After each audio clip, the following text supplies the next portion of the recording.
Assalamualaikum warahmatullahi wabarakatuh. Sahabat-sahabat media BSH di seluruh Indonesia, dimanapun berada, jumpa lagi dengan kami, keluarga BSH, media BSH. Kali ini kami akan berbincang-bincang ringan dengan para orang tua BSH yang menjadi keluarga besar BSH. Sama-sama dalam pendampingan anak-anak yang kami janjikan kemarin bahwa kami akan menghadirkan Mama Fadil. Kemudian sekarang ditambah lagi ibu yang satu ini yang cantik. Masya Allah, makasih Bunda. Mama Ilham dan tentunya mudah-mudahan kita bisa menarik hikmah dari segala yang kita bicarakan dan mudah-mudahan kita menjadi orang-orang yang tetap bersyukur. Amin. Amin ya.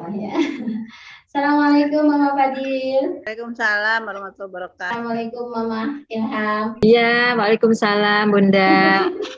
Ya mungkin dengan Mama Ilham dulu nih. Ya, baik. Silahkan Mama Ilham, apa yang ingin disampaikan atau kita mau ngobrol tentang apa saja yang bisa kita ceritakan tentang anak-anak kita, tentang Ilham dan sebagainya. Ya. Silahkan. Alhamdulillah ya Bun ya, saya selalu bersyukur meskipun dalam keadaan apapun dan mendapatkan anak spesial seperti Ilham. Kenapa? Karena lihat perjuangan saya dulu gitu ya bersama suami untuk mengurus Ilham dari kecil, yang tentu seperti tidak mungkin ya, ternyata setelah di BSH ini alhamdulillah banyak sekali perkembangannya ya. Dari dia memang tidak bisa apa-apa ya kan. Jadi kan Ilham ini perjalanannya cukup panjang ya, dari sejak kecil dia memang tidak bisa secara fisiknya, memang awalnya kelihatannya fisiknya dulu Bun, yang misalnya dia itu seperti yang tidak bisa bergerak dari bayi, itu memang betul-betul seperti yang tulangnya itu seperti lemas gitu ya. Jadi memang kita terapinya tuh lebih ke fisik dulu ya, ke fisioterapi terus, sehingga kita lupa gitu untuk menterapi kognitifnya gitu ya. Saya pikir tidak seperti itu karena saya memang tidak punya pengalaman sebelumnya apa itu anak itu autis atau apa itu kan tidak tahu ya. Setahu kami itu hanya fisiknya memang lemah dan itulah yang kita kejar ya Bun ya. Lalu kemudian ya tiba-tiba anak saya semakin besar baru menyadari kalau anak ini berbeda dengan kakaknya ya. Nah ini kan perlu mengejar ketinggalan saya untuk mengurus Ilham gitu Bun. Oleh karena itu perjuangan kami ini ya memang selalu harus disyukurin sama kami, meskipun hal itu mungkin tidak ada apa-apanya untuk orang lain ya. Seperti misalnya sekarang Ilham itu bisa menahan ke toilet gitu ya, artinya dia tidak seperti dulu lagi yang di mana saja gitu harus pakai pampers full gitu ya. Sekarang sih udah bisa bicara mau ke toilet atau apa gitu ya, kemudian lebih tertib lah, dan itu sangat-sangat saya syukurin sekali karena saya tidak mau melihat membandingkan anak saya dengan yang lain, meskipun ada rasa sedih saya, misalnya angkatan teman-temannya Ilham itu kan sekarang udah masuk kuliah ya Bu ya, udah masuk kuliah ya. Pernah tuh Bun suatu ketika ketemulah sama teman TK-nya kan, waktu dulu kan kami masuk TK umum ya Bun ya.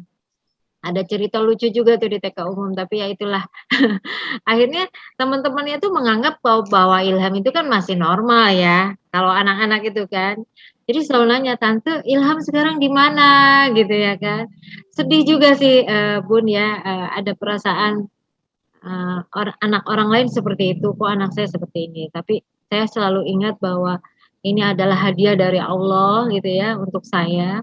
Dan ini memang Allah menganggap saya ini mampu dan kuat gitu ya untuk menerima hadiah ini gitu. Jadi ya saya karena sudah merasa Allah kan tidak akan menguji saya melebihi kemampuan saya, jadi saya harus kuat gitu loh, itu aja sih Bun.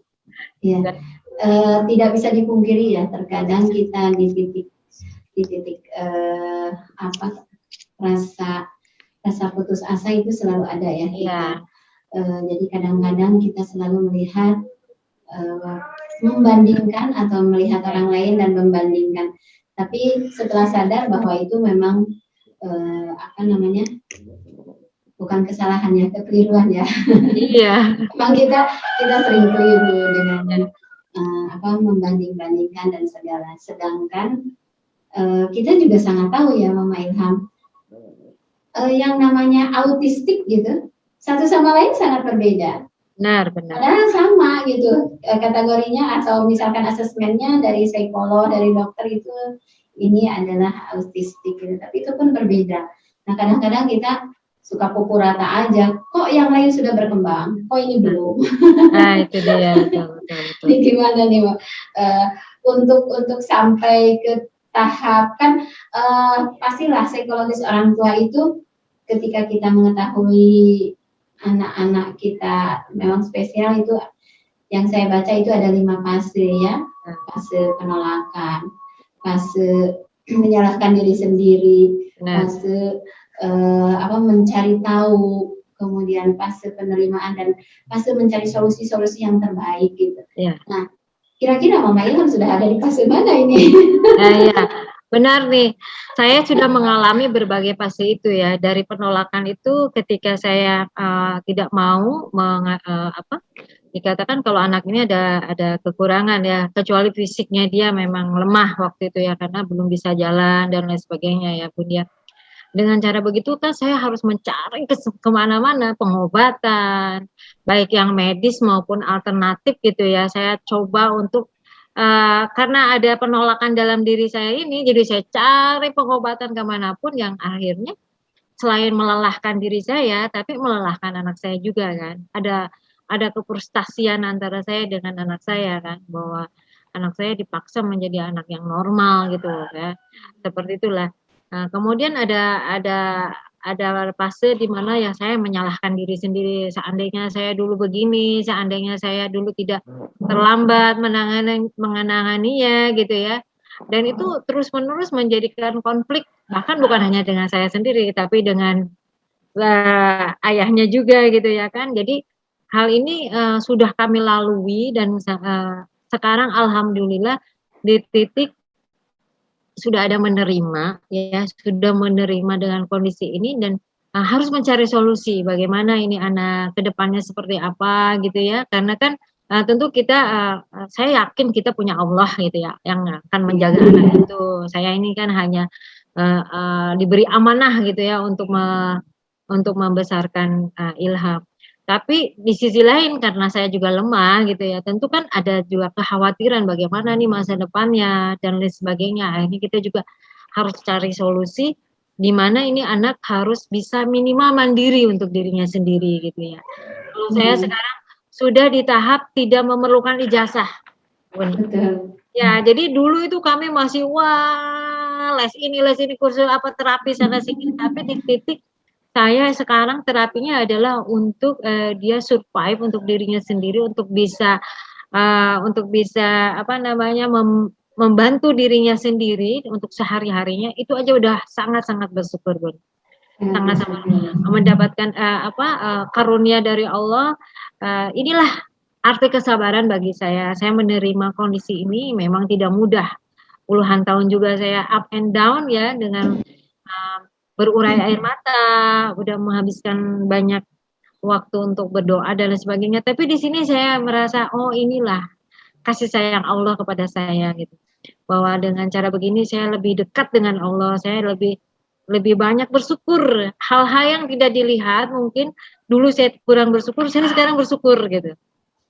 Misalnya anak bisa mengatakan mama makan, itu aja sangat bersyukur. Padahal dulu kan kita biasa aja gitu ya Bun ya, ngelihat anak seperti itu enggak. Terus anak bisa melakukan hal yang sederhana, bagi saya ini udah bukan sederhana lagi, tapi adalah syukuran yang terbesar gitu ya.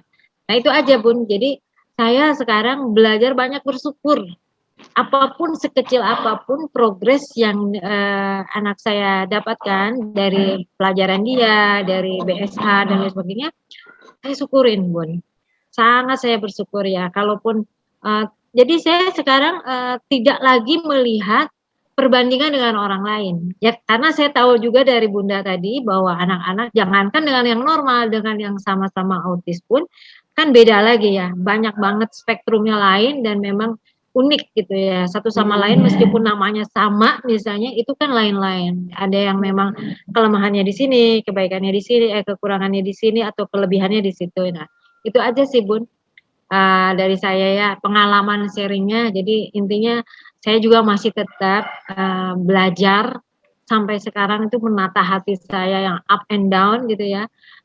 Sekarang bukan lagi untuk menolak dan menyalahkan atau, apa, "Ya Allah kenapa begini?" Enggak. Sekarang di sisi saya bagaimana ke depannya nih anak gitu.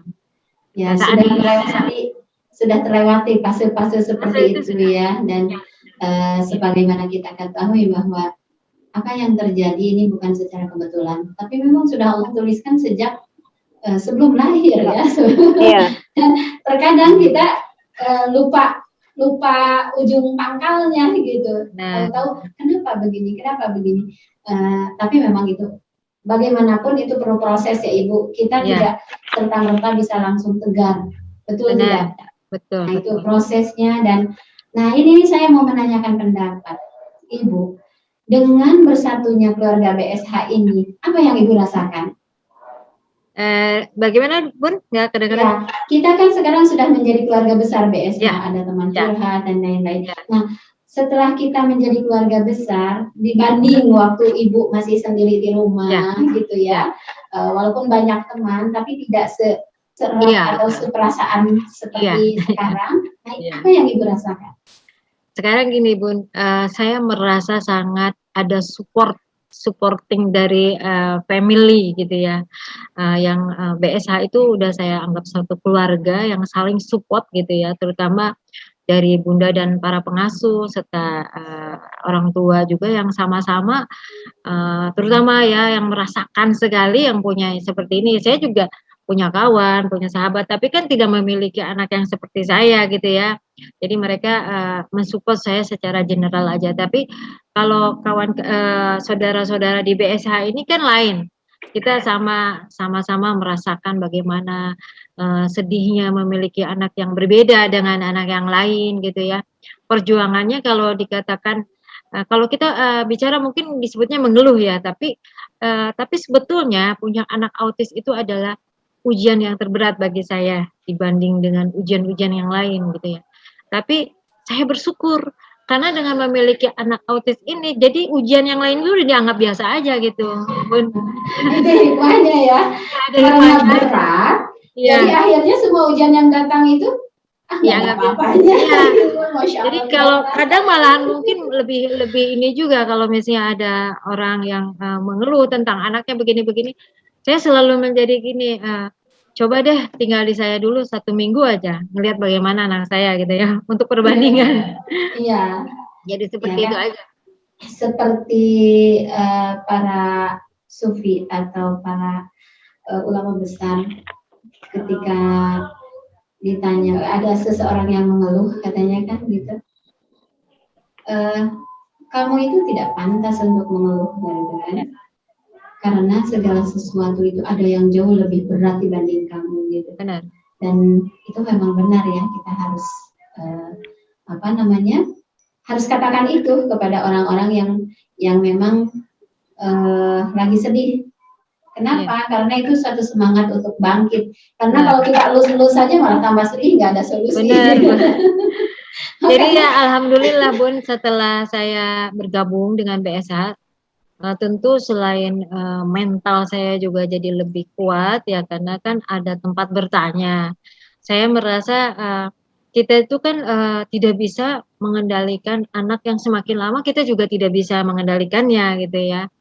Bukan berarti saya, tidak mampu ya, tapi ada yang lebih lagi paham dan mengerti bagaimana mengatasi anak seperti ini ya kan. Nah, oleh karena itu kan saya memerlukan bantuan karena saya sendiri sudah kewalahan kan dengan, keterbatasan saya untuk menangani anak, spesial ini kan hanya terbatas, ya sedikit sekali lah ilmu saya untuk itu, meskipun saya udah belajar browsing atau apa ya tentu kan berbeda ya kalau ada ahlinya yang menangani dan mendampingi. Nah, alhamdulillah setelah saya bergabung ya dengan keluarga besar BSH ini, ada suatu besar hati gitu, bahwa saya tidak sendirian, ya itu intinya, bahwa saya ada yang mensupport.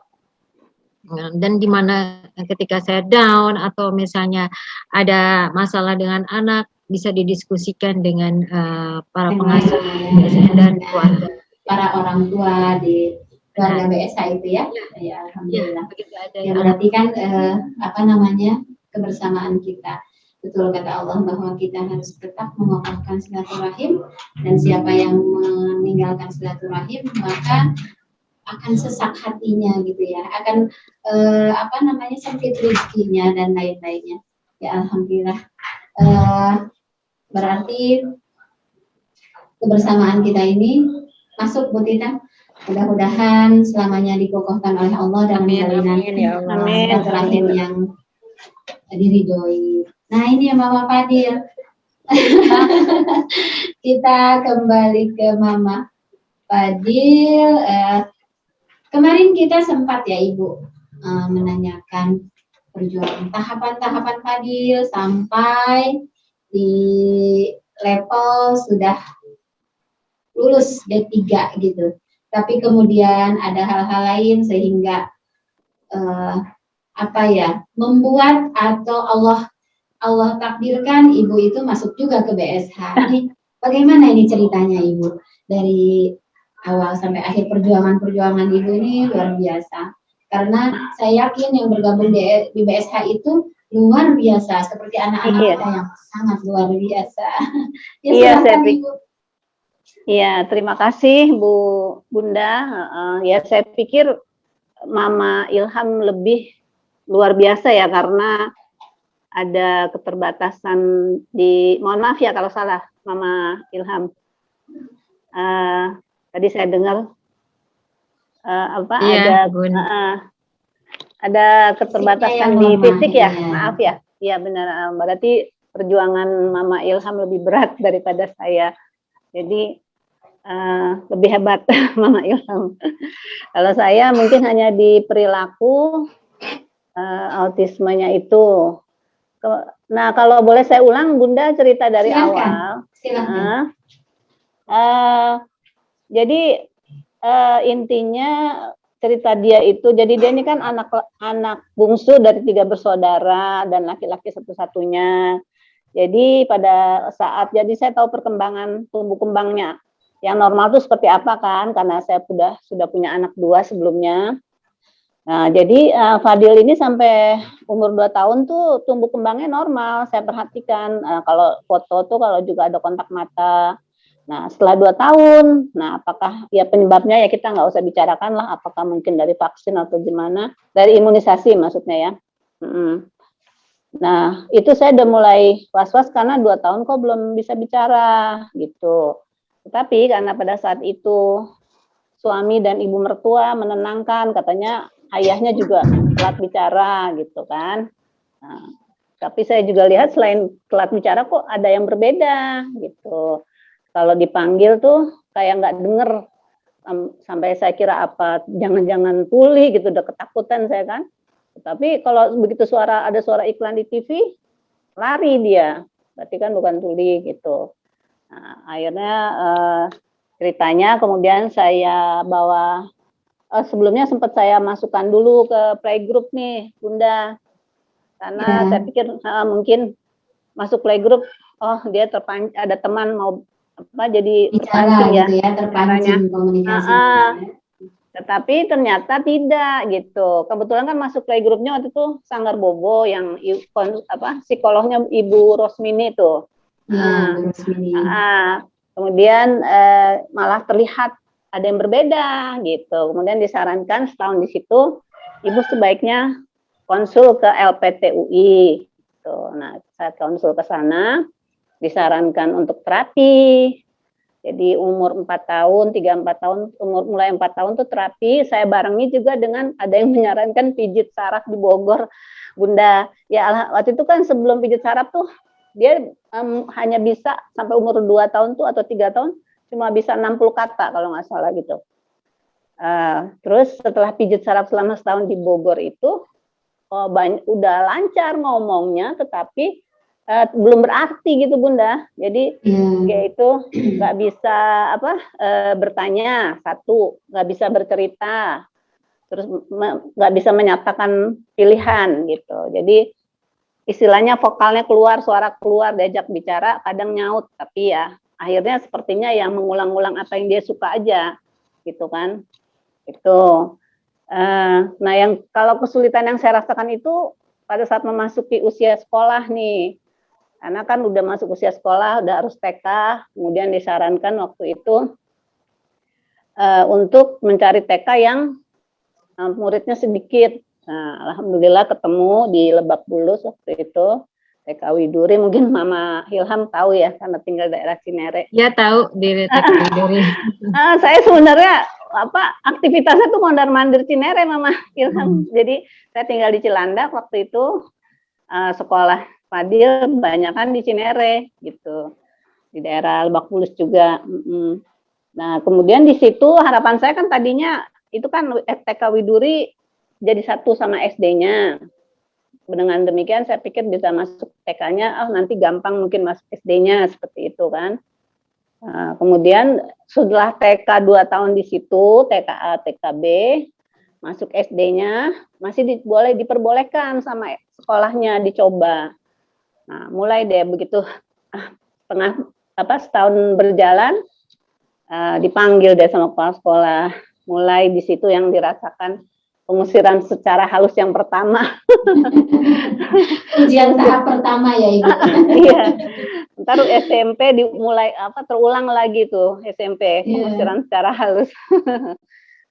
Kemudian maaf ya Ibu, katanya kita cuma bisa terima sampai di sini aja, katanya gitu kan. Coba cari sekolah lain. Ya udah deh, saya juga udah aduh. Waktu itu usianya udah 8 tahun, karena kan dia masuk TK itu kan 5 sampai 6 sampai 7 itu kan ini 2 tahun.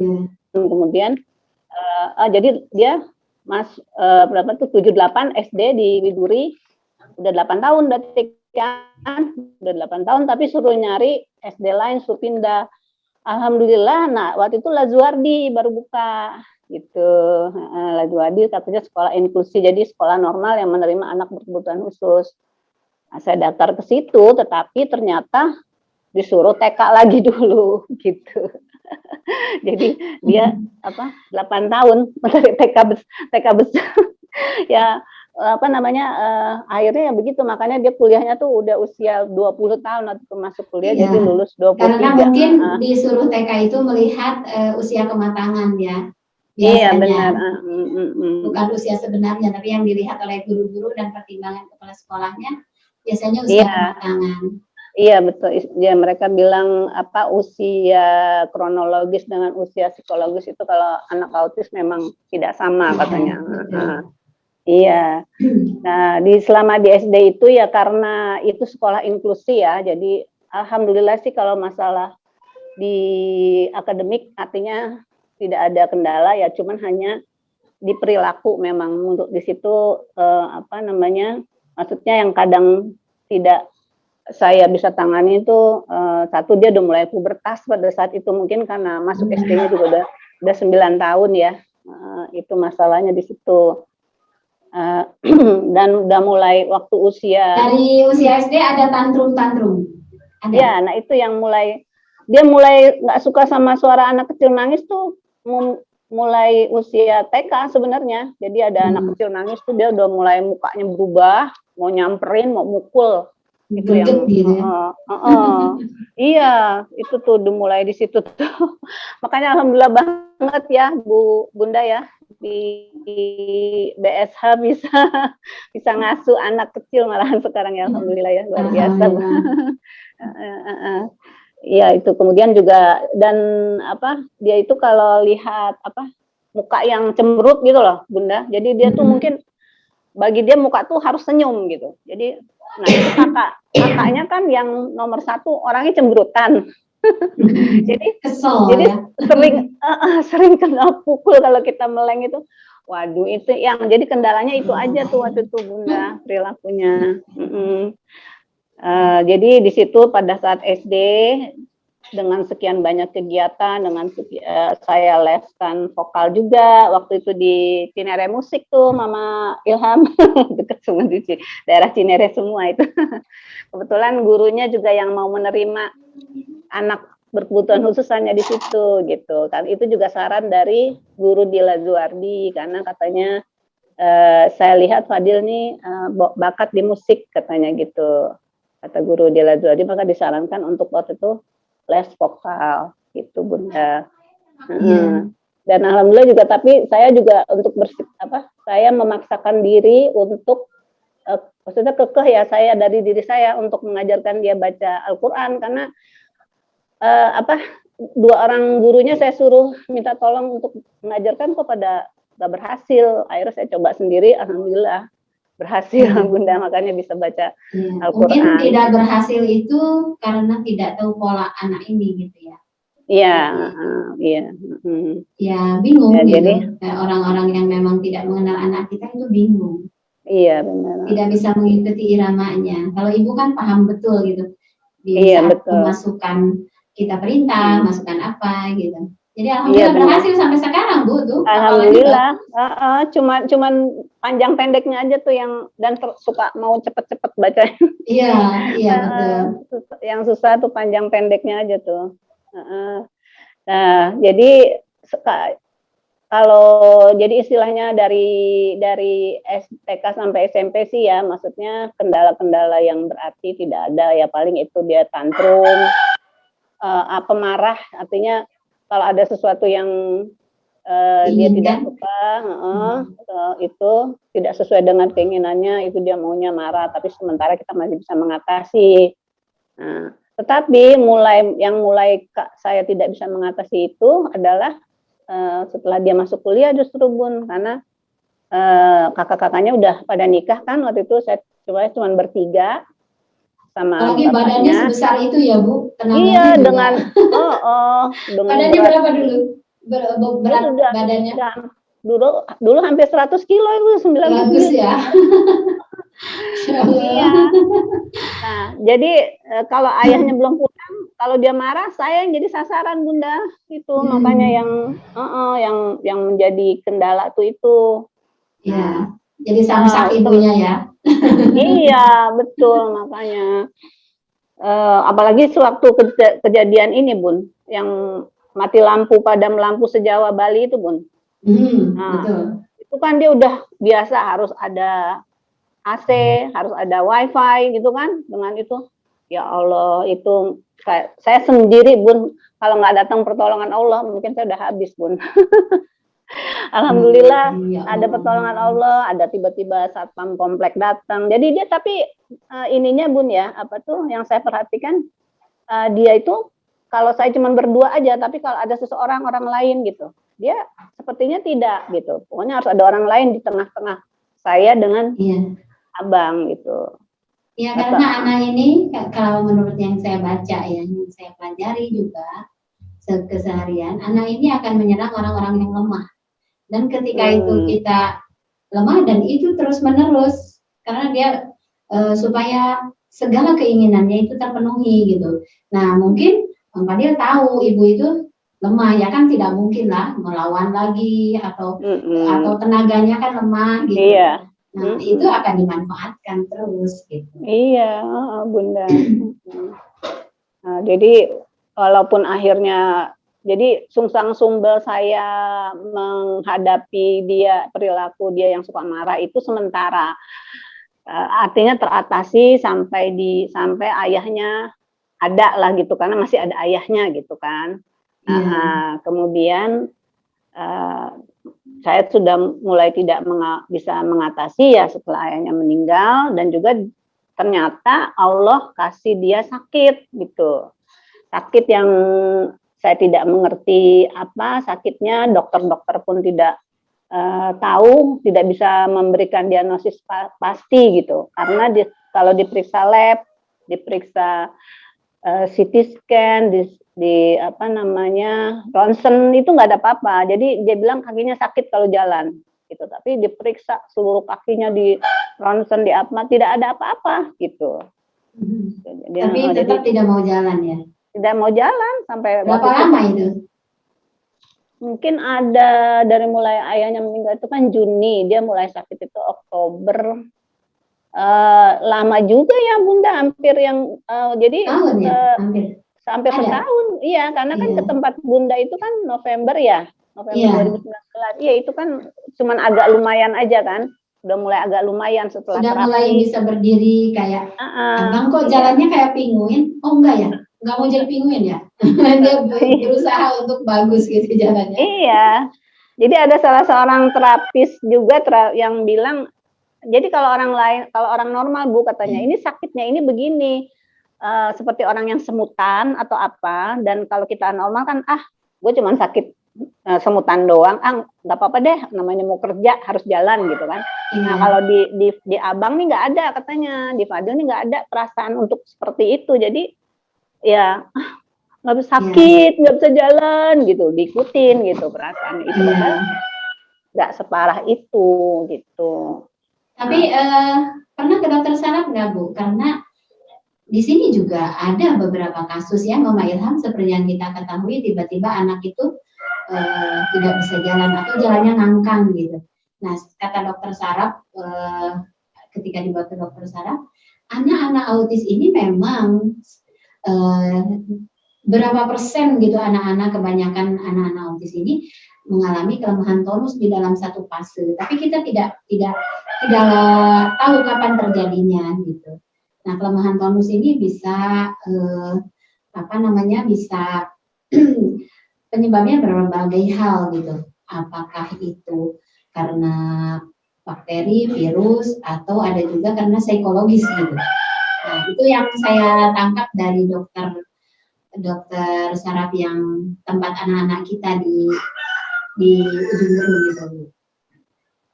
Tapi tidak kelemahan tonus ya, kalau Bang Fadil ya, bukan ya?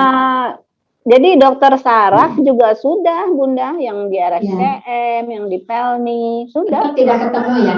Iya, tetap tidak ditemukan. Tapi dari psikologis itu ya Bu, kemungkinan? Iya, kayaknya. Jadi udah dikira apa ya istilahnya THP apa tuh yang istilah saraf itu. Itu juga neuropati apa-apalah gitu segala macam itu ada di catatannya. Itu ternyata tidak, karena faktor labnya, faktor cek darah, faktor itu tidak mendukung gitu. Jadi tidak ditemukan, tidak bisa menegakkan diagnosis pasti para dokter itu. Udah berapa dokter itu ada, saya hitung ada 10 dokter. Tidak bisa ya.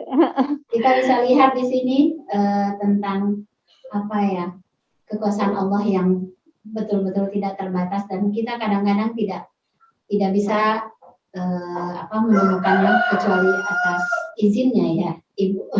Iya betul. Kebesaran Allah di sini terlihat gitu. Iya benar Bunda. Belum bisa menemukan itu tanda-tanda kebesaran Allah kan Bu.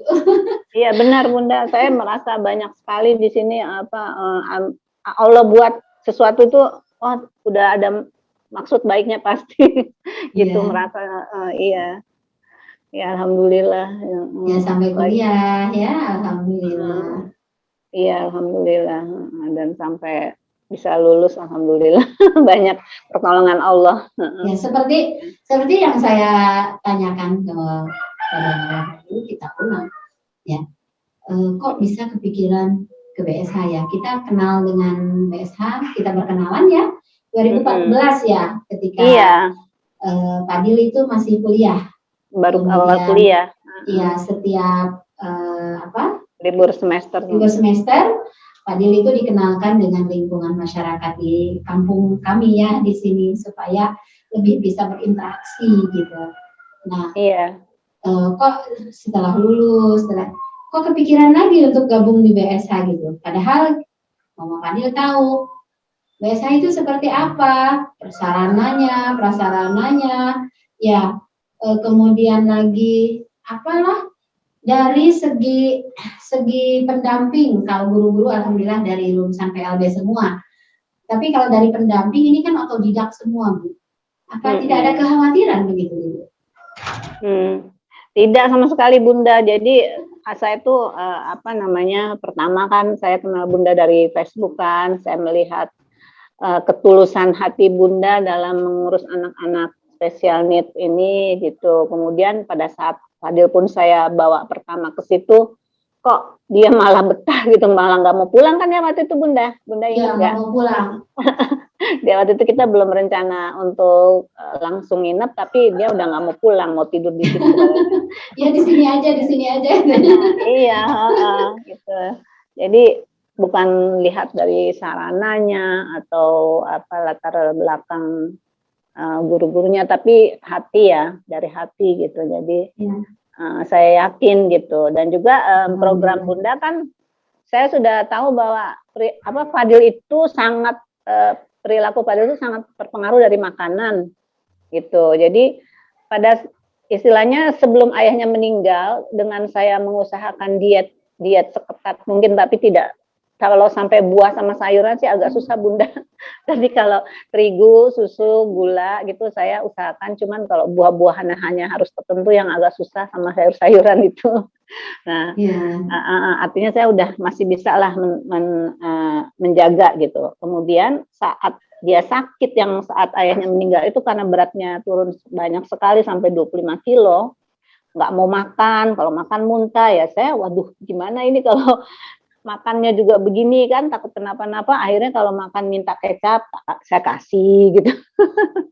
Jadi seperti itu. Nah, jadi bertambahlah dengan saya bebaskan, nggak dibebaskan secara ekstrim sih maksudnya. Oh, Ibu merasakan sendiri ya bahwa makanan-makanan itu memang sangat benar, berpengaruh. Ya? sangat berpengaruh sekali. Itu terlihat sekali di Fadil gitu. Fadil sangat langsung terlihat, apalagi waktu kecil juga. Saya pernah waktu baru pertama kali tahu, oh ini misalnya soda nggak boleh, saya cobain, baru minum sedikit atau seperempat gelas tuh udah kelihatan, langsung dia nggak bisa diem gitu apa gimana. Emang Fadil tuh sangat ini sekali dari makanan, sangat alerginya sekali ya. Iya, terhadap makanan ya, makanan yang tidak ya, makanya saya bawa ke BSH karena saya yakin program Bunda adalah utamanya dari diet ya, dari makanan. Ya. Jadi saya yakin kita luruskan bukan diet tapi pengaturan pola makan.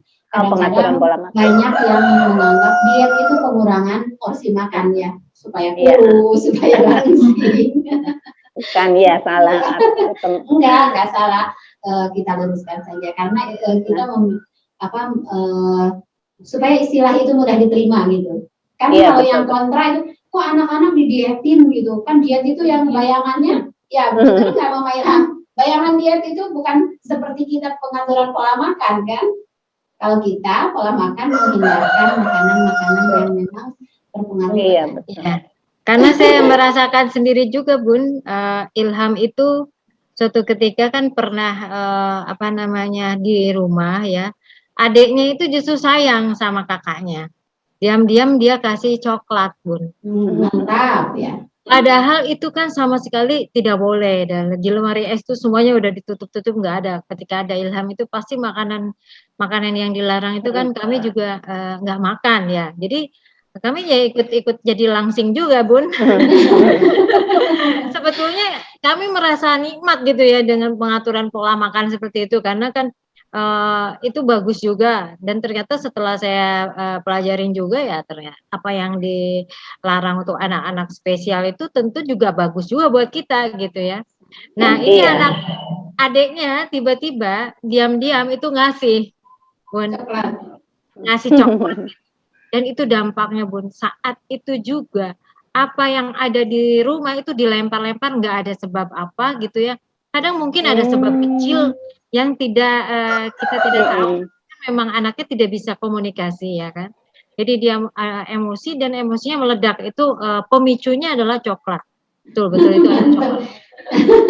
Mantap ya Bu. Ya jadi langsung marah, terus kemudian muter-muter dan tenaganya itu udah nggak bisa lagi di ini Bun. Tenaganya luar biasa. Itu aja sih Bun, makanya alhamdulillah saya ini maaf nyela nih, Ibu Nggak lagi apa-apa, kita namanya. ngobrol santai saja. Nggak apa-apa. Enaknya malah ngobrol mungkin ya. Jadi Iya. saling, Jadi saling saya cerita. alhamdulillah sejak kan sudah 4 tahun ya Ilham itu digabung kurang lebih. Alhamdulillah keluarga besar kami itu sangat mensupport gitu untuk pengaturan. Keluarga besar melihat perubahannya tidak, Ibu? Ya alhamdulillah, bahkan ya eyangnya sendiri kan selalu yang selalu kagum lah. Sekarang kok Ilham udah bisa seperti ini ya. Jadi selalu mensupport supaya Ilham tetap belajar gitu ya. Dan ketika pengaturan makanan ini pun disupport juga oleh keluarga besar kami. Misalnya kalau lagi lebaran, lagi acara-acara kumpul keluarga gitu, mereka itu sama-sama menjaga gitu makanan. Akhirnya ya. Tapi akhirnya itu setahun 2 tahun aja, Bun. Setahun 2 tahun aja. Pada saat itu diatur lah sehingga makanan dan sebagainya keluarga besar kami itu tidak makan sembarangan di depan Ilham gitu ya, menjaga perasaan Ilham aja sih. Tapi lama-lama Ilham sendiri itu tidak mau makan-makan aja gitu, Bun. Iya, walaupun kita sodorkan ya. Iya, jadi kue-kue cuek aja gitu. Ya, kalaupun ada kue-kue sekarang nih alhamdulillah ya, kecuali tetap aja namanya anak-anak ya, karena kan dia jiwanya anak-anak. Kecuali yang dibungkus-bungkus tuh, Bun. Ya coklat, cemilan-cemilan itu kan itu menarik. Menarik itu ngeri itu. Tapi kalau kue-kue bentuknya kue cake dan sebagainya gitu yang ada di depan meja itu alhamdulillah. Oh, gitu ya. Sudah paten ya, dia sudah bisa merasakan itu yang membuat saya tidak tenang gitu. Iya, benar. Ya mungkin ya. Karena di kami juga tidak pernah khawatir lagi sekarang gitu. Ini mau kue, nggak pusing-pusing gitu. Iya. Tapi kalau abang udah pernah dicobain belum, Bunda? Seperti itu? Iya. Belum ya? Iya. Oh, udah. Apalagi di bawah. Cuma abang mau kue mau. Tapi nanti kalau abang pusing, terus abang marah, terus abang mau mukul Bunda, jangan salahkan Bunda. Nggak usah marah aja, nggak usah kuenya. Ganti-ganti aja katanya. Iya, ganti sama jus itu aja ya, jus bengkoang. Iya, siap. Alhamdulillah. Tapi kalau jus bengkoang hati-hati, tidak boleh dengan ininya, tidak boleh dengan ampas ya. Hanya saripati saja. Jadi kalaupun kita ada kendala ya anak-anak itu kan makan memang harus makanan yang seperti yang kita kurang lebih kita harus menjaganya lah makanan-makanan yang tidak terkontaminasi dengan MSG dan lain sebagainya. Nah kan ada kesulitannya kalau kita bepergian kan ya Bun ya. Pada saat bepergian ya anak-anak itu kan namanya Ilham pasti kan berpikirnya tetap anak-anak, dia harus sama dengan makanan yang lain kan nggak mungkin pada saat dia makan berbeda di tempatnya, tempat bekas, motor yang lain dipilih. Nah, ini memang kita ada teknik-teknik tertentu gitu Bun. Nah, jadi saya suka ke belakang gitu ya, saya bawain makanan sendiri. Nasinya mungkin boleh dari sana saya bilang bahwa ini memang anak spesial, memang makanannya nggak boleh makanan dari ini. Jadi tapi piringnya saya minta mereka itu yang nyediain gitu di situ. Jadi sama tuh Bun. Jadi ini buat Kakak Ilham pesanannya ini gitu. Padahal kita udah jadi cerdas dong. Cerdas menyiasati. Iya, seperti misalnya jus gitu ya, kan dia pasti pengen minuman kan. Jadi saya ke belakang minta minuman jus yang memang boleh, tapi nggak boleh pakai gula. Jadi hanya jus aja. Nah ini anak kan seneng aja kan sama gitu bentuknya kan. Nah kalau diminum kan dia nggak protes juga, mau ada rasa nggak ada rasa dia kan nggak tahu juga. Itu aja tekniknya gitu loh Bun untuk akhirnya kita kreatif sendiri. Kreatif dan bisa mengikuti irama anak ya. Iya benar. Kembali ke Mama Fadil nih.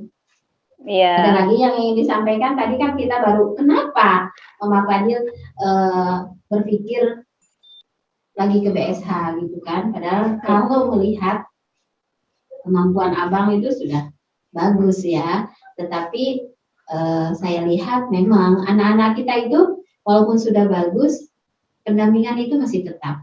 Dan betul. Saya mau tanya nih ke ibu berdua ini, sepakat nggak dengan saya gitu, bahwa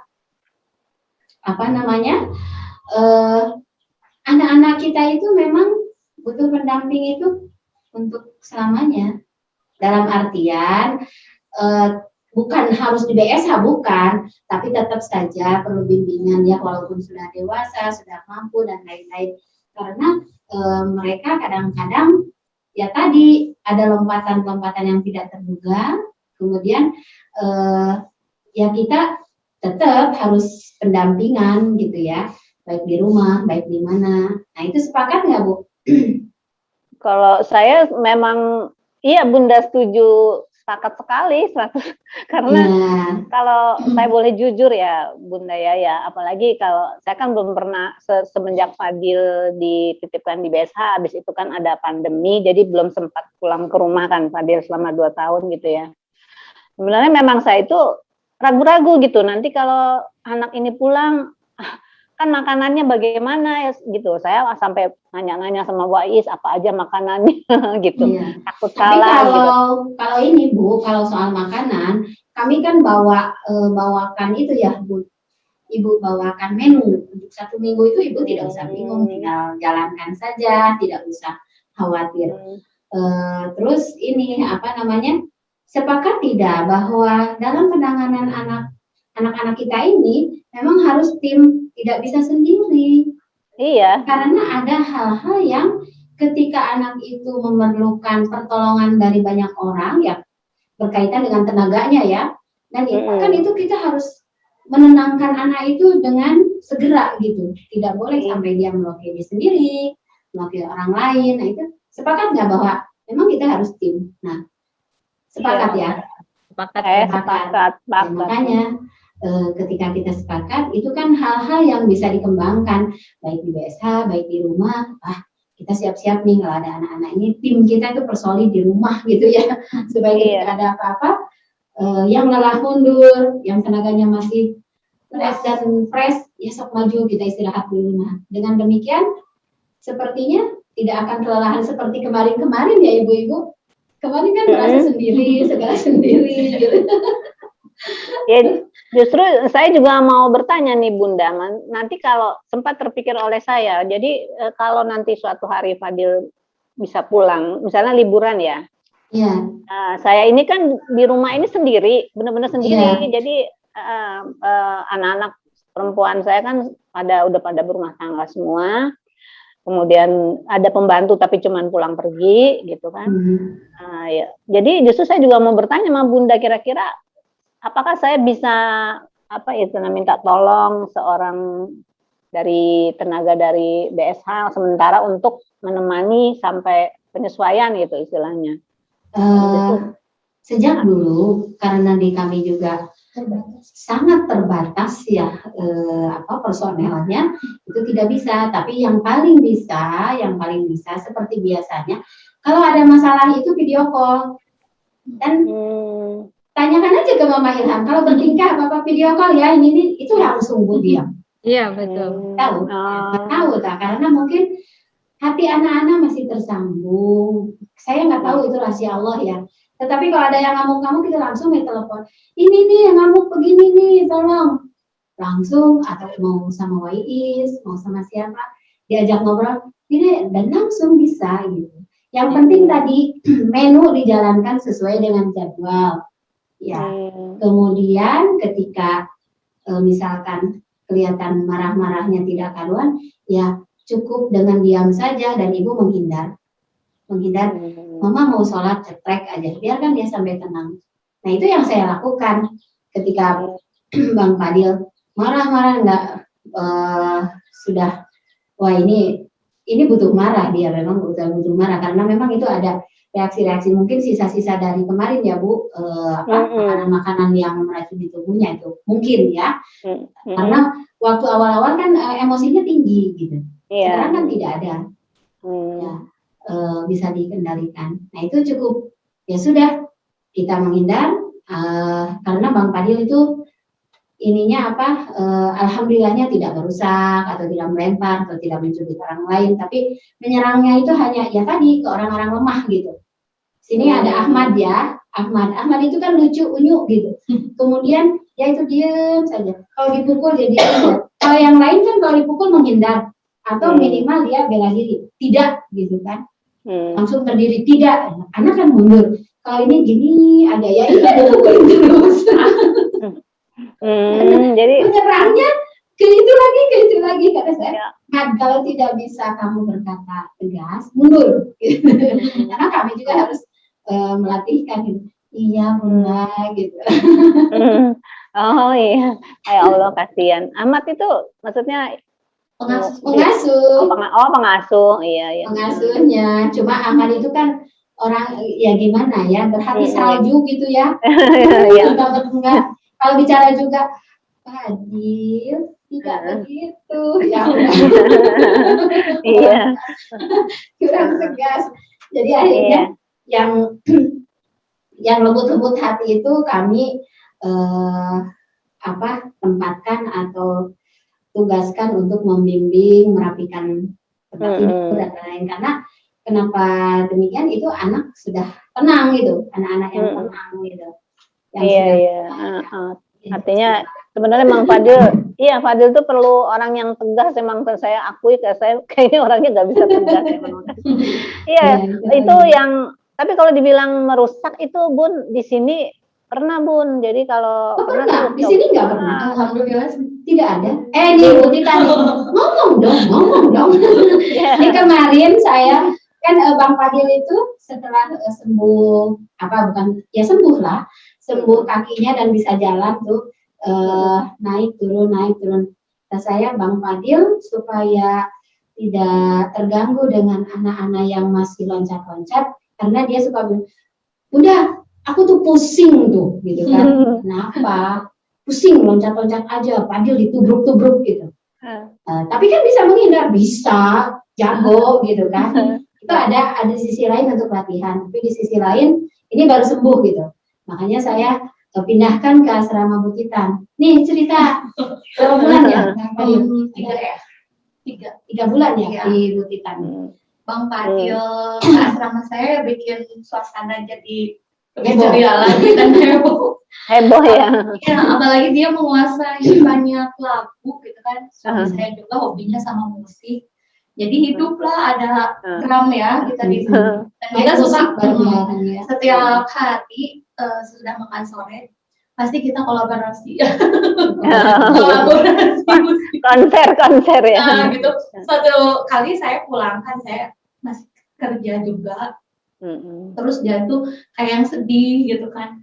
Bu Titan, kenapa Fadil? Gitu kan, Bu Titan baru pulang. Iya. Kenapa sedih? Sambil meneteskan air mata kan. Kadang-kadang maaf ya Bunda, Bang Fadil itu melo ya, kayak lebay gitu kan. Orangnya emang lucu gitu. Saya gangguin, bercandain, kenapa? Aku ingat almarhum Julia Perez ya gitu kan. Aku sambil nggak bisa ini kan nahan gitu kan, kalau aku orangnya nyablak. Oh gitu, sama Bu Titan juga. Udah berapa tahun ya katanya, sedih juga, yuk kita menangis bersama. Kayaknya ketawa-ketawa gitu kan. Jangan nangis. Jadi dia yang menerangkan saya gitu kan. Kebaliknya kayak gitu. Kalau Ilham sekarang mamanya yang nangis ya. Mamanya pasti Mama Ilham kalau diberitahu Mama Ilham nangis. Maaf ya, jangan sedih dulu, jangan sedih. Bang Ilham pasti deg-degan ini. Bang Ilham itu deg-degan nggak Bu? Mama Ilham pasti nangis sedih, banyak yang hal-hal yang hilang dari Ilham. Nggak apa-apa, kasih tahu. Nggak apa-apa Bu. Saya jujur ya, buset dehnya itu hilang. Sekarang gini, buset kan gini ya, kalau ada apa-apa busata gitu kan. Iya. Pertama kali kesini kan gitu. Iya betul. Busata gitu kan. Aku sampai kejut gitu kan. Kalau sekarang kadarieu Sunda sekarang Sunda bisa bahasanya. Bahasa Indonesia sekarang banyak yang tidak dipakai, bahasa Sunda, bahasa Betawi ya. Wah, Mama Ilham nih nangis nanti bahasa Betawinya. Iya, dari Ilham sekarang kayak orang Sunda. Gak apa-apa, bagus kan, saya dari Sunda juga. Jadi gini, kan kalau dulu itu kan Ilham lebih banyak di waktu sekolah spesial kan, dia satu ada satu mbaknya dan satu supir memang khusus untuk dia, karena kan nggak mungkin juga kita pakai yang lain gitu, karena adiknya memang ada lagi sekolah yang tempat lain dan di sini memang harus ini. Nah kebetulan Ilham itu selalu senang dengan supir itu gitu ya kan, yang sudah memang baik dan suka bahasanya memang Betawi gitu. Ya apa aja kalau Ilham ini kan copy paste itu, kita tuh harus hati-hati bicara dekat dia gitu. Apa yang dibicarakan dia akan terus mengulang-ulang gitu. Nah kebetulan mungkin kalau supir itu kalau di jalan tuh buset gitu kan atau apa ya. Nah dia ikutin seperti itu. Suatu ketika kan ada mobil gitu ya, dia buka pintu, wah gitu kan. Iya, betul. Suaranya besar, Bun, bayangkan aja. Dia teriak seolah-olah ngajak berantem kan.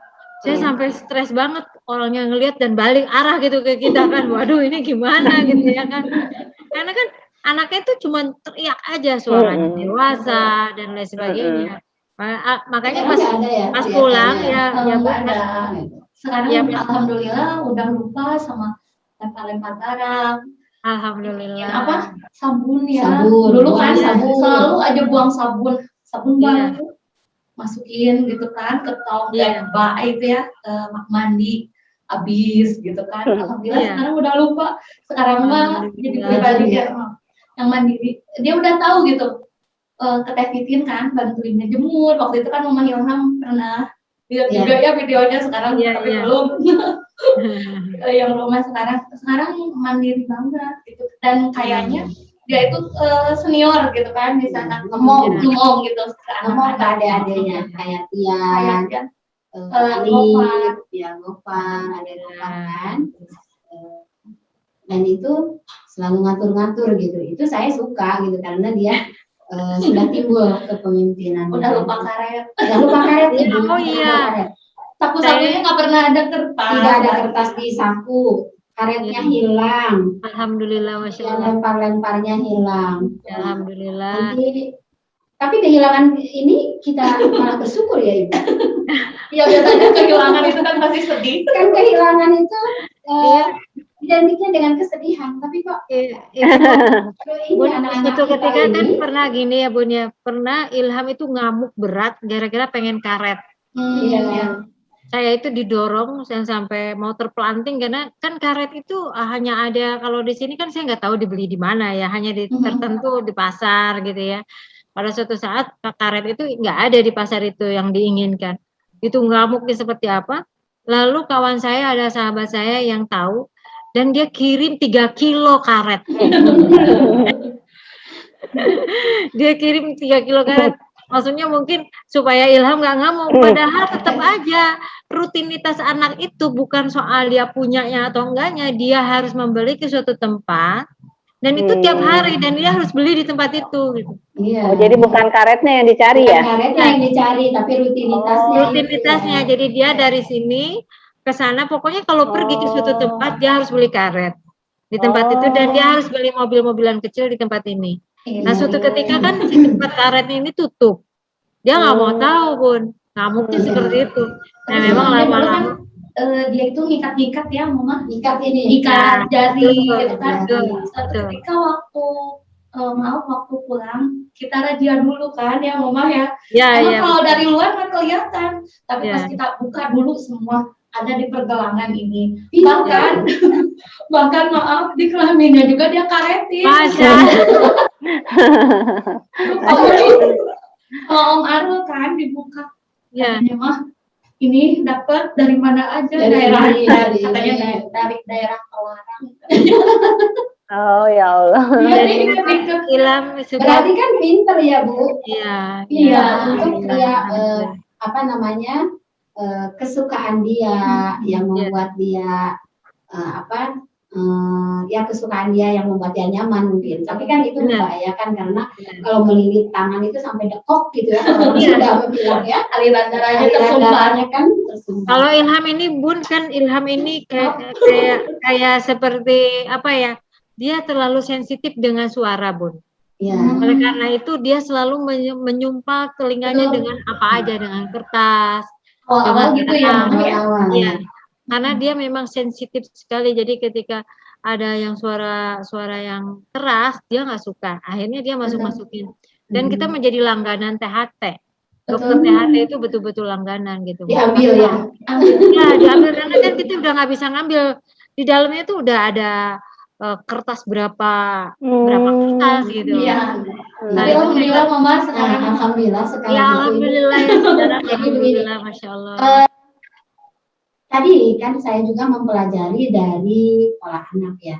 Jadi kalau sudah ada satu kegiatan rutin, itu terus saja mereka mengulang. Nah, jadi kami sepakat nih dengan para ibu asramanya, bapak asramanya, dengan para pengasuh, kenapa tidak di jam itu ada kegiatan lain untuk menggantikannya, tapi yang lebih baik gitu, ya kan? Misalkan, makanya saya selalu tanya waktu itu, kegiatannya apa saja setiap harinya, ke sini. Nah, mungkin pertama di sini tidak ada toko atau warung yang bisa mereka bolak-balik, tapi untuk kegiatannya itu ya tadi menjemur, menyapu, main dengan anak-anak kecil. Nah, kebetulan ini mah qadarullah ya, mungkin izin Allah. Di kami itu ada satu musola, Ibu. Satu musola namanya Asyifa. Harusnya saya juga mengajar di situ seminggu sekali itu dengan berkisah, Jumat berkisah. Tapi hari ini saya izin, teteh saja yang gantikan. Nah, itu setiap waktu sholat, itu zikirnya dikeraskan. La ilaha illallah, itu satu RW terdengar. Apalagi kita dekatnya. Apalagi kebutitan itu sangat jelas ya. Kalau yang tidak biasa itu pengang dia. Tapi ketika dinikmati itu kita ikuti iramanya, la ilaha illallah, dan kita juga nyaman. Sejak itu ada 2 tahun yang lalu ya, Asyifa itu jamaahnya sudah. Ilham itu tidak ada yang namanya tutup telinga dengan kertas. Terakhir waktu dulu ya di Cibusi ya, Mama Ilham itu periksain pas sama ayahnya kan itu terakhir. Alhamdulillah kita setiap 3 hari sekali, bahkan setiap hari Jumat kita kan potong kuku gitu kan, kita ini semua telinga. Alhamdulillah nggak ada. Dan Ilham kan cenderung suka naruh apapun gitu kan, biar dia kelihatan gemuk gitu di sakunya. Sekarang enggak, dia pede gitu kan. Kalau dulu mah pecahan uang itu saya sayang lihat, aduh ini uang ada yang 100.000 segede gini, ada yang 50.000. Masukin di sumpah gitu. Kalau ada apapun disobek Bun, jadi dia nggak tahu kan uang apa gitu disobek, aduh. Kain gitu kan. Iya, karena itulah. Tapi itu sekarang kita menjadi cerita indah ya Ibu ya. Kehilangan, banyak kita kehilangan, malah bersyukur. Nah, Mama Fadil nanti juga akan kehilangan nanti. Kehilangannya sekarang ya, Fadil itu jadi YouTuber. Gimana tuh? Jadi penyanyi bisa. Bintang di desa. Amin. Yang sudah hilang di Bang Fadil itu ngeyelnya sudah berkurang ya. Alhamdulillah. Kalau dulu enggak. Apa-apa enggak, terus tidak gitu kan. Iya. Terus kalau sekarang sudah jauh lebih mengerti. Ketika Abang Fadil, Abang mau jadi pemimpin di musola atau mustami saja gitu ya, atau makmum saja, terserah. Kalau makmum Abang boleh lakukan apa saja, mau teleponan waktu zikir, kan suka begini ya Bu, teleponan gitu. Atau enggak, saya mau jadi imamnya, kalau jadi imam duduknya di depan. Itu sudah sholat ayah Bang Fadil. Dan itu tidak boleh ada teleponan kan. Saya inikan saja, list saja bahwa imam itu harus begini. Depan saja, di depan itunya tulisannya di ini kan. Jadi ketika mau teleponan tunjuk sama saya. Baca kertasnya. Oh iya. Jadi tidak. Tapi kan itu butuh waktu ya Bu untuk sampai paten. Gitu. Nah sekarang sudah sangat berkurang ininya teleponannya. Oh, alhamdulillah. Ya, bicara sendirinya juga. Alhamdulillah. Alhamdulillah. Iya suka begini memang sambil nutup kuping itu. Iya. Kemudian dulu gitu kan, dulu cerita tentang masa lalu. Kata saya, sekarang saja. Besok kita mau apa? Hari ini kita mau apa? Yuk ceritakan. Jangan dulu. Julia Perez sudah tidak ada. Bicaranya kita saja ya. Jadi kita yang Iya, kadang-kadang tahu dia ini banget sama artis-artis. Iya. Dan tadinya hari ini nanti Ilham mau dihadirkan ya. Iya. Tetapi besok sudah dijadwalkan podcast, jadi kasihan besok aja lah. Mama Ilham bisa lihat ya. Terima kasih banyak Bunda. Bisa lihat dan ketemu. Ya maksudnya podcast seperti yang kita ceritakan bahwa studio ini adalah memang benar-benar untuk digunakan sebagai sarana pembelajaran, kita melatih komunikasinya, gitu ya, melatih keberaniannya. Dan duduk lama itu bagi anak-anak kita kan sebuah ujian yang berat, luar biasa. Dan kita tidak mungkin ya awalnya ya. Iya, gitu. Ya mudah-mudahan kita semua di sini bisa mendorong anak-anak kita ke hal-hal yang sebaiknya di anak-anak kita kuasai gitu ya. Amin. Ya, itu ada pesan Mama Ilham nggak untuk seluruh orang tua yang senasib dengan kita barangkali? Insya Allah ya, gini, saya hanya sama-sama berjuang untuk para orang tua yang memang diberikan anugerah anak yang spesial. Kita harus menerima kondisi ujian seperti ini, dan kita tentu tidak boleh putus asa. Ya, kita harus tetap menganggap bahwa anak ini punya masa depan, lalu mendidiknya dengan baik. Kalau memang kita tidak bisa mendidik sendiri, ya kita harus menitipkan kepada orang yang lebih profesional dan lebih paham untuk menangani anak-anak yang spesial. Dan oleh karena itu saya sebagai orang tua yang memiliki anak spesial juga mengajak para ibu untuk tetap semangat dan tetap mempunyai harapan yang besar bahwa semua ini adalah karunia dari Allah, dan tentu tidak ada yang sia-sia gitu atas ciptaan daripada Allah Subhanahu wa taala. Itu aja sih Bun. Iya, benar. Tidak ada produk gagal di hadapan Allah. Benar. Semua ini tapi mungkin semata-mata hanya ada maksud dan tujuan Allah yang ditampakkan pada semua makhluknya. Benar. Iya. Dan kita juga lebih pede ya, Mama Ilham, saya rasa gitu ya, semua orang tua, karena menitipkan di sini bukan menitipkan ke orang tertentu, tapi ke lembaga pendidikan, karena hak kewajiban kita adalah memenuhi hak anak dalam pendidikannya. Dan tentu saja jadi saya juga melihat juga background daripada pengasuh ya kan, terutama untuk pemimpinnya juga kan background di bidang pendidikan anak luar biasanya juga ada ya. Tentu dengan begitu kan pendidikannya tidak asal-asalan gitu kan, sesuai dengan mata pelajaran kuliah. Iya. Justru saya bukan dari PLB. Bukan. Saya latar belakang pendidikan saya dari pendidikan ya. Dari pendidikan, saya SPG dulunya, kemudian di PAI pendidikan juga. Benar. Yang paham lah ya. Yang tapi paham. bukan spesialis PLB gitu. Iya. Saya belajar otodidak. Ya mungkin banyak orang bertanya, kok bisa gitu kan? Hanya Allah yang memampukan saya juga tidak mengerti kenapa saya bisa. Dan saya tidak pernah merasa bisa gitu, sama sekali saya tidak pernah merasa bisa. Jadi gini Bun, saya selalu bersyukur ya karena selalu bertemu dengan orang-orang baik ya. Terutama Ilham ini kan sudah sekolah di beberapa sekolah ya, sebelum saya ketemukan dengan BSH ini kan sudah, BSH ini sebelumnya kan sudah sekolah tempat-tempat lain. Ya tentu dengan cara yang metode yang berbeda-beda ya Bun ya. Saya selama ini juga saya sering lihat dan sebagainya. Mungkin saya tadi saya ralat ya, maksudnya bukan background dari sekolah anak berkebutuhan khusus, tapi yang paham sekali mengenai hal ini. untuk pendidikannya. Dan tentu saja kan dalam hal ini yang seperti disampaikan oleh Mama Fadil bahwa di atas segala metode-metode itu adalah hati gitu ya.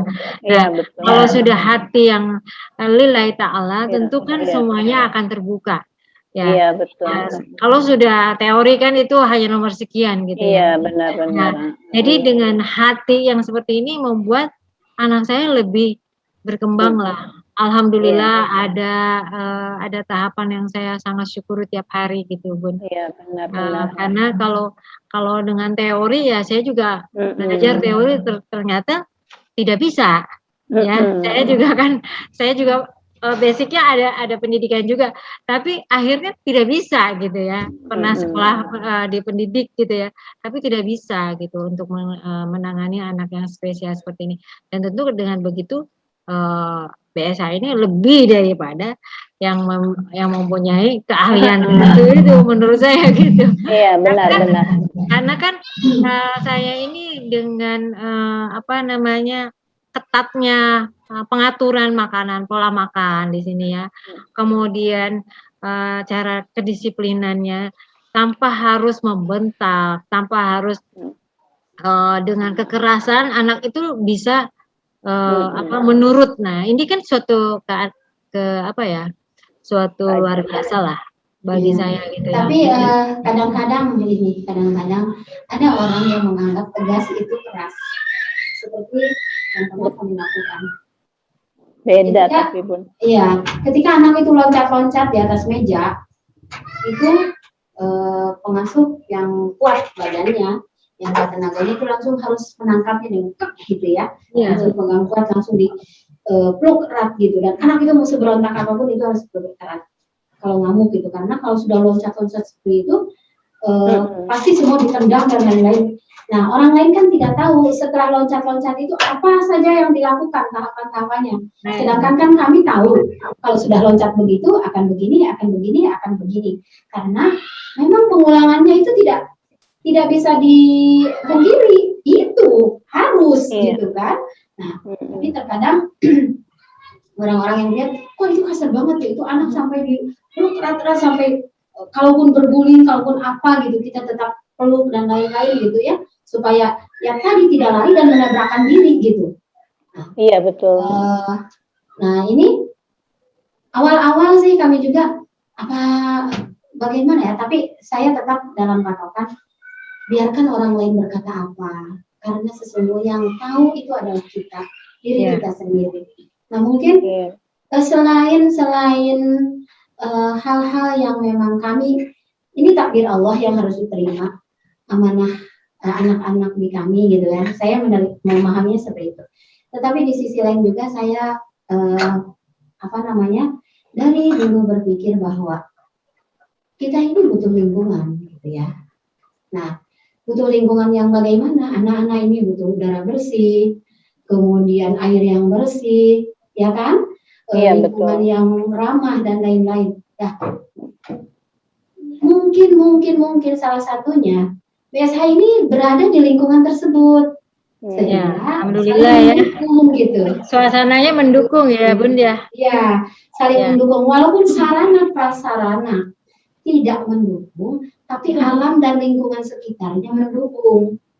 Nah, inilah kekuatan kita semua, karena bagaimanapun kalau misalnya di kota-kota besar air saja sudah dari ledeng, betul tidak?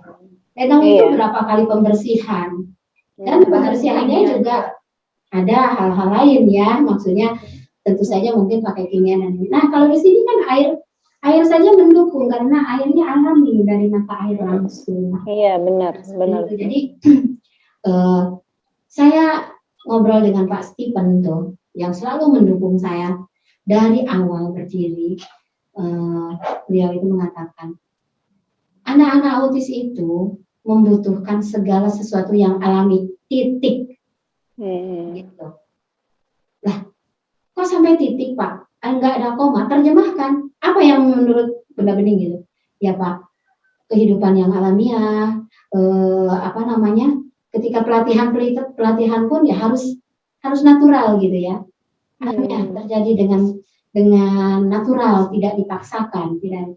Makanya saya pikir di BSH ini kita kan kalau melatih keseimbangan badan anak, keseimbangan anak itu kan kita tinggal ke sawah ya, ke pematang sawah. Anak yang benci yang lembek-lembek tinggal ada lumpur sawah. Anak yang takut ketinggian, nah kita kan sudah tinggi di gunung. Ada turunannya, taktilnya, melatih taktilnya kan kita turun gitu ya dari gunung itu, mereka pegangan ke sana kemari gitu ya. Dengan apa itu semak-semak, dengan rumput, dengan semua. Dan itu tidak disadari, ya hasilnya seperti ini. Betul nggak? Iya, tidak disadari sarana, itu udah menjadi sarana tersendiri ya. Dan memang jadi anak-anak juga seperti berlatih berbicara, berlatih saling menyapa, bahkan lingkungan yang mengajarkan. Betul. Anak-anak lewat, Ilham mau kemana? Mau ke Bunda.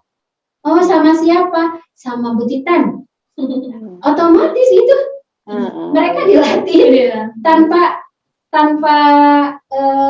paksaan gitu, dengan sendirinya mengalir gitu. Iya. Ya mungkin banyak hal yang mendukung ya. Kalau kami tidak pernah merasa bahwa kami bersih hati apa-apa, tapi kami terima takdir ini dan mudah-mudahan bisa menjalankan amanah sebaik-baiknya saja gitu. Amin. Karena kadang-kadang saya juga galaknya ada ya Bu. Galak ke ibu-ibu. Kalau yang masih, ya kan Bunda daripada ngamuk gitu kan. Kalau sudah daripada ya sudahlah, kata saya ibu saja. Saya belum pernah lihat Bunda galak. Oh gitu ya. Belum tahu. Belum tahu. Iya. Ya, itulah. Ya, Masya Allah. Mama Fadil, ada pesan yang ingin Mama Fadil sampaikan? Kurang lebihnya sih intinya sama ya. Kita sebagai orang tua yang mempunyai anak-anak berkebutuhan khusus ini kan, kalau yang usianya mungkin sudah di atas 15 tahun, sudah panjang lah ceritanya, dan mungkin para orang tua juga intinya mempunyai perasaan yang sama, mempunyai tekad yang sama. Jadi kurang lebih sudah sama ya, tidak ada lagi yang artinya motivasi itu mungkin sudah lebih pinter lah Bunda, udah pada paham semua gitu istilahnya ya. Jadi ya cuman mungkin alhamdulillah mungkin kita keinginan saya sih kita berpegangan erat gitu, kita apalagi menjaga silaturahmi, mumpung kita disatukan dalam keluarga besar BSH ini. Kita kalau bisa ya sering-sering ada Zoom meeting juga, ngobrol-ngobrol bersama gitu, enak Bunda. Jadi jadi nggak maksudnya sebenarnya harus podcast. Sebenarnya kita untuk rapat sekolah itu sudah dijadwalkan ya akhir Juli, tetapi karena akhirnya program dari KCD itu harus selesai 30 Juli, jadi kita mungkin ke Agustus ya Ibu untuk Zoom ya. Untuk membahas program, karena kami ini sudah ada format kesiapan untuk tatap muka. Jadi kita lihat perkembangannya nanti, ya mudah-mudahan itu. Tapi kami sudah ada ini dikasih surat format itu untuk ada izin orang tua. Nah nanti kan kita bisa, siapa orang tua yang mengizinkan tatap muka, siapa yang tidak itu bebas ya. Iya. Ya, Masya Allah, hari ini kita bisa berjumpa, ngobrol-ngobrol yang sangat nyaman gitu ya. Iya, dari hati ke hati. Dan alhamdulillah Mama Fadil, Mama Ilham sudah menyediakan waktunya untuk bincang-bincang dari hati ke hati ini. Saya juga terima kasih Bunda diberi kesempatan menyampaikan isi hati. Iya. Nah sekarang untuk Abang Fadil nih, Ibu 2 tahun ini ada rasa bagaimana nih? Karena kan Ibu tidak pernah jauh ya dengan Fadil sampai usia 28 tahun ini, berarti 26 tahun. Sebenarnya dia 28-nya nanti Oktober Bunda, kan dia lahir Oktober tahun ya? lahir tahun 93. Jadi sekarang 27 jalan. Ya sudah Iya. sudah nggak sedih lagi, sudah nggak was-was lagi kayak dibanding kemarin-kemarin gitu ya. Jadi kalau melihat sesuatu tuh kejadian gitu ya, pada saat saya belum melihat ke belakang gitu. Saya belum tahu, tapi begitu ternyata ini semua Allah yang mengatur dengan sebaik-baiknya. Jadi saat Fadil kemudian setelah ayahnya meninggal sakit, kemudian dia akhirnya saya titipkan ke BSH. Itu pun kakak saya juga komentar, ya Allah, ini semua benar-benar pengaturan Tuhan yang maha baik ya. Karena setelah itu saya mengalami banyak sekali kejadian-kejadian yang membutuhkan konsentrasi saya, yang membutuhkan tenaga dan pikiran saya yang harus fokus ke masalah tersebut gitu. Dan saya tidak bisa bayangkan kalau Fadil masih bersama saya dalam keadaan situasi yang seperti itu, apa yang terjadi gitu. Ya itu diantaranya juga salah satunya pandemi ini Bunda. Saya juga nah sedangkan dia aja waktu listrik mati beberapa jam aja ngamuknya seperti itu, ya kan Bunda ya. Bagaimana dengan situasi dia tidak boleh kemana-mana, sedangkan dia aja dulu itu sehari kalau nggak keluar, pokoknya setiap hari harus pergi Bunda. Jadi mau nggak mau saya harus putar otak, ini kemana, hari ini kemana gitu, waktu setelah dia belum ada kegiatan. Jadi saya hanya berpikir ya Allah, memang semua itu Allah sudah mengatur sebaik-baiknya, apa yang Allah tentukan itu pasti baik untuk saya terutama ya. Jadi saya juga selalu berdoanya tuh kepada Allah, ya Allah berikanlah yang terbaik gitu.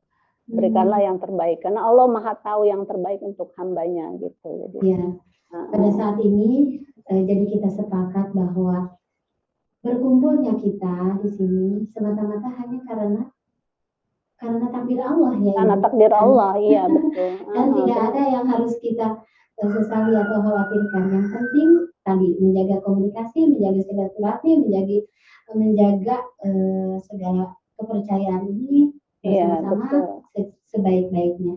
Begitu ya Mama Ilham. Iya. Kita sudah kangen ya, kita sudah kangen betul di BSH. Insya Allah nanti setelah PPKM atau setelah aman lah, Bon. Iya, kita bertemu keadaannya. Iya. Keadaan dan mungkin di akhir pertemuan ini izinkan saya memohon maaf kepada Mama Fadil, kepada Mama Ilham apabila ada hal-hal yang tidak berkenan saya sampaikan. Terima kasih. Sama-sama Bunda ya. Dan mudah-mudahan Amin. Pemirsa atau sahabat-sahabat media BSH bisa mengambil hikmah dari peristiwa-peristiwa yang terjadi pada kami, dan mudah-mudahan doa, dukungan, serta segala support yang baik untuk kami sehingga kami bisa lebih tegar, lebih bisa semangat untuk maju, dan mudah-mudahan dengan kebersamaan kita ini menjadi wasilah turunnya keridhaan Allah. Amin. Amin. Amin ya Rabbal alamin. Terima kasih. Assalamualaikum warahmatullahi wabarakatuh. Waalaikumsalam. Ya. Sama-sama. Terima kasih. Ya, Bu Tita, terima kasih Bunda, terima kasih. Mohon maaf ya. Assalamualaikum. Waalaikumsalam. Ya, Bu Nenden, ya, assalamualaikum. Sama-sama. Waalaikumsalam.